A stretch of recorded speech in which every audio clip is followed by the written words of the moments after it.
दिलों की सफाई के लिए दिल पे ज़र्ब लगाई जाती है। दिल का मैल कुचैल, दिल में जो धब्बे हैं उसे वाश करने के लिए सूफिया किराम ने, औलियाए इज़ाम ने ये तरीक़ा बताया कि दिल पे ज़र्ब लगाओ।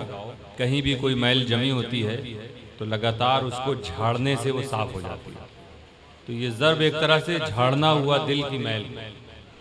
और बिल्कुल तवज्जो के साथ इंसान अपने गुनाहों को सामने रख कर और ये नियत करते हुए कि उन गुनाहों की वजह से जो स्याही दिलों में आई है, मौला अपने नाम की बरकतों से उस स्याही को दूर फरमा दे और इस जिक्र के बदौलत से मेरे दिल में नूर पैदा फरमा दे। तो जब इस नीयत से इतना पूरी तरह से ये ख्याल, इस तसव्वुर के साथ जब खुदा का जिक्र होता है तो ये फजल और ये फैज़ मिलना शुरू भी हो जाता है। तो दिल, इसीलिए जब तक दिल साफ नहीं होता है इंसान को वो नूर नहीं मिल सकता, वो फैज़ नहीं मिल सकता। हज़रत अली ने फरमाया दिल उस वक्त तक साफ नहीं होगा जब तक दिमाग साफ ना हो जाए।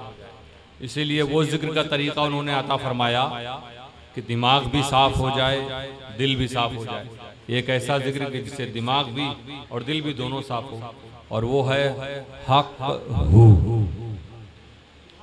हक जब कहें तो दिमाग पे ज़र्ब लगाएं, हक, तो यही सोचे कि अल्लाह हमारे दिमाग को साफ करे, हक। और हू जब कहें तो ये ख्याल कि मौला दिल को भी साफ करे।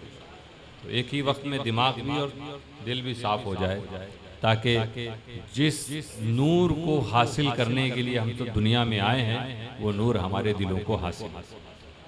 तो एक मरतबा मुझे देखें फिर मेरे साथ,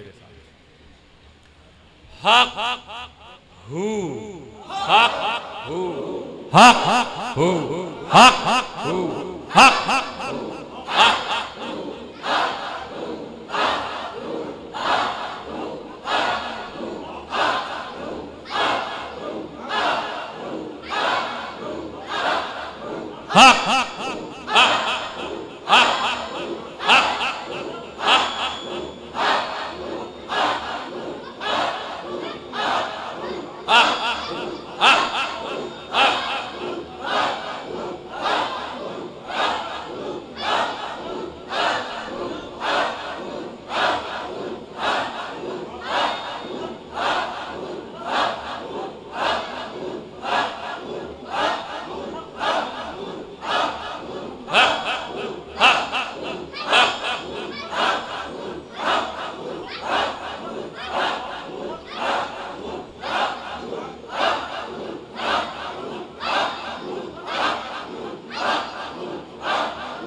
ला इलाहा इल्लल्लाह।